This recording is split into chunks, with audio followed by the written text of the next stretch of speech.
네, 지난 시간에 이어서 오늘은 치료가 필요한 조기 수축에 대해서 간단하게 말씀을 좀 드리도록 하겠습니다. 지난 시간에 치료가 꼭 필요한 부정맥, 그리고 치료가 필요 없는 부정맥, 이렇게 설명을 좀 드렸는데요. 보시는 것처럼 이제 치료가 반드시 필요한 부정맥들은 여기 우측에 있는 것들, 이제 심실빈맥, 심실세동, 뭐 이런 것들은 이제 반드시 치료가 필요한 부정맥들이고요. 그 중에 이제 심방빈맥 같은 경우는 중간 정도 이렇게 말씀드렸습니다. 그리고 요 제일 처음에 있는 조기 수축, 그중에서도 이제 심방 조기 수축, 심실 조기 수축 같은 경우에는 대부분은 이제 치료가 필요 없는 부정맥들인데, 그중에서도 이제 조기 수축이 있는데도 이제 약을 복용하거나 또 그중에는 시술을 하신 분들이 꽤 있습니다. 그래서 어떤 경우에 시술이 필요한지 이런 것들을 좀 설명드리고자 하고요. 조기 수축, 그중에서도 이제 심실 조기 수축을 좀 말씀드리려고 하는데, 지난번 말씀드린 것처럼 심장이 위에 아래 두 개가 있는데 요 아래쪽 심장이 두 개가 있습니다. 요걸 이제 심실이라고 하는데, 심실에서 나오는 조기 수축인 경우에 이제 심실 조기 수축이라고 하고요. 가장 중요한 이제 적응증, 치료의 적응증은 보시는 것처럼 이제 환자의 증상입니다. 환자분이 이제 쿵쿵 건너뛴다거나 맥이 좀 불규칙하다거나 좀 맥이 연달아 뛰어서 이유 없이 두근거린다. 뭐 이런 것들이 이제 환자의 증상일 수 있고요. 때에 따라서는 이제 어지럽거나 뭐 심한 경우에는 깜빡 졸도를 한다거나 뭐 이런 증상이 드물게 발생하는 경우에 이제 치료의 적응증이 될 수 있습니다. 그리고 지난 시간에 말씀드린 것, 한 박동이 얼마나 연속적으로 나오는지 이 두 가지에 따라서 치료 여부가 결정이 되는데요.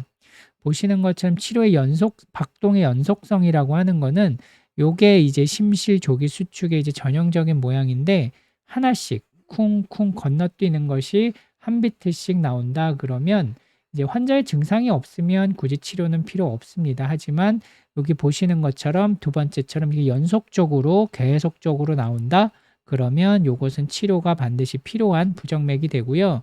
요 세 번째처럼 뭐 계속 뭐 30초 이상 연속적으로 계속 나오게 되면은 이 경우에는 환자분이 증상을 못 느낄 수가 없을 뿐만 아니라 설사 느끼지 못한다 하더라도 이제 반드시 치료를 해야 되는 것, 이렇게 말씀을 드렸습니다. 이게 이제 박동의 연속성이라고 되어 있습니다. 그 외에 이제 환자분이 이제 어떤 적응증이 있을 때 치료를 해야 되는지를 말씀을 드리면, 요 1번은 아까 말씀드린 연속적으로 계속되는 심실조기 수축, 요것은 이제 반드시 치료해야 되는 것이고요. 그 외에 이제 한 번씩 건너뛰는 맥이 하나씩 나온다 하더라도 24시간 심전도 검사, 우리가 보통은 이제 홀터라고 하는 검사를 하게 되는데, 이 홀터 검사를 해서 약 15% 이상, 그 이상의 부정맥이 계속적으로 나온다. 그러니까 양이 많은 거죠. 연속적으로 나오지 않더라도. 이 경우에는 이제 치료를 좀 해보는 게 필요하고요. 이게 양이 많지 않더라도 우리가 심장 초음파 검사라는 것을 해서 심장의 기능이라든지 사이즈, 어떤 심장의 변성, 이런 여부를 반드시 확인을 하게 되어 있는데, 이런 경우가 이제 심장의 기능이 떨어져 있다거나 부정맥으로 인해서 심장의 변성이 와서 심장이 과도하게 커져 있는 경우, 뭐 이런 변성이 있는 경우에도 역시 치료를 해야 됩니다. 그런데 이 두 번째와 세 번째 같은 경우에는 이제 환자분께서 알 수가 없기 때문에 병원에서 한 검사들을 미루어 주치의 선생님께서 치료 여부를 아마 얘기를 해 주셨을 겁니다. 그럼 치료는 어떻게 하는지 말씀을 드리면, 처음에는 일단 약물 치료가 먼저입니다. 보시는 것처럼 이렇게 베타 차단제라는 약을 하루에 한 번 내지 두 번을 드시는데, 많이 사용하는 약들로 이제 콩코르 또는 테놀민, 그리고 인데놀이란 약은 하루에 약 두 번 또는 세 번 이렇게 드시는 경우도 꽤 있습니다.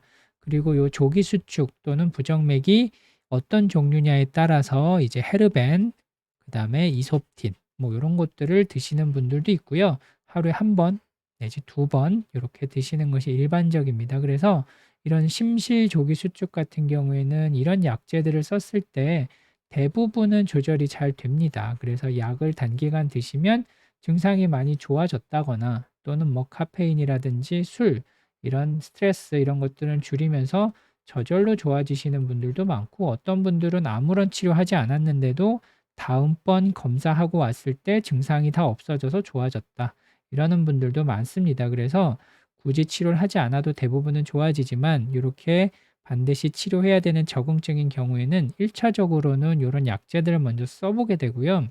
쓰고 나서 뭐 홀터라든지 검사를 했을 때도 부정맥이 계속 나온다. 그러면 보시는 것처럼 두 번째 약제를 써보게 됩니다. 요 탄보코라든지 또 리트모놈 요런 것들을 하루에 2번 정도 복용하는 것이 이제 다음번 약제가 됩니다. 이 두 번째 탄보코나 리트모놈 같은 경우에는 위에서 이제 설명드린 베타 차단제보다 비교적 효과가 좋고요. 약 부작용도 많지 않기 때문에 기관에 따라서는 처음부터 요 두 번째 약제들을 먼저 쓰기도 합니다. 이런 약제에도 효과가 없다 그러면 이제 코다론이라고 하는 약제를 하루 한 번 내지 2번 단기간 복용하는 경우도 꽤 있습니다. 그래서 이런 것들이 첫 번째 치료가 되고요.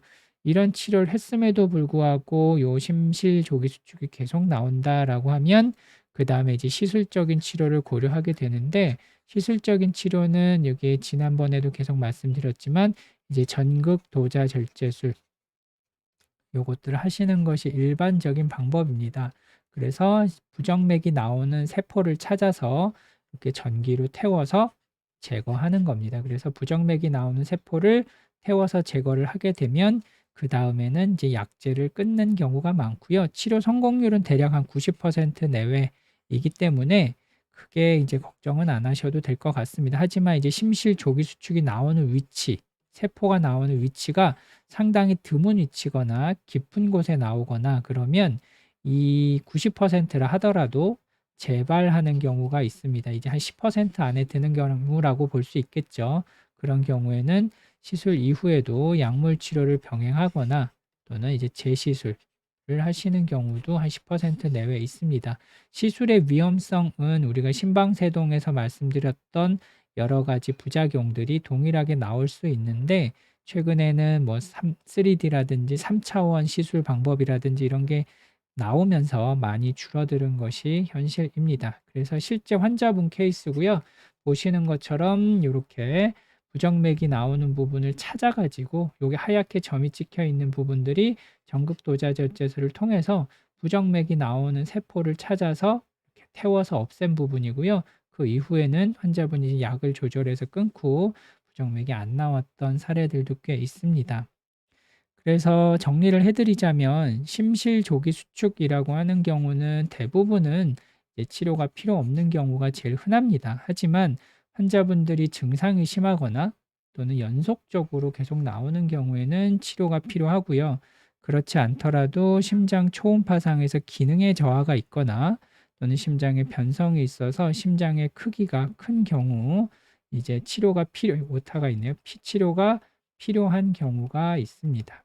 그 경우에는 보통 이제 약물 치료하게 되는데 약물 치료만 해도 대부분은 반응이 좋기 때문에 시술적인 치료까지 가는 경우는 드물고요. 그럼에도 불구하고 시술적인 치료가 필요한 경우 치료 성공률은 대략 90% 정도 이상이기 때문에 이제 주치의 선생님과 잘 상의하셔서 이제 시술적인 치료까지도 필요하다라고 하면 적극적으로 고민해 보시는 것도 좋을 것 같습니다. 네, 감사합니다.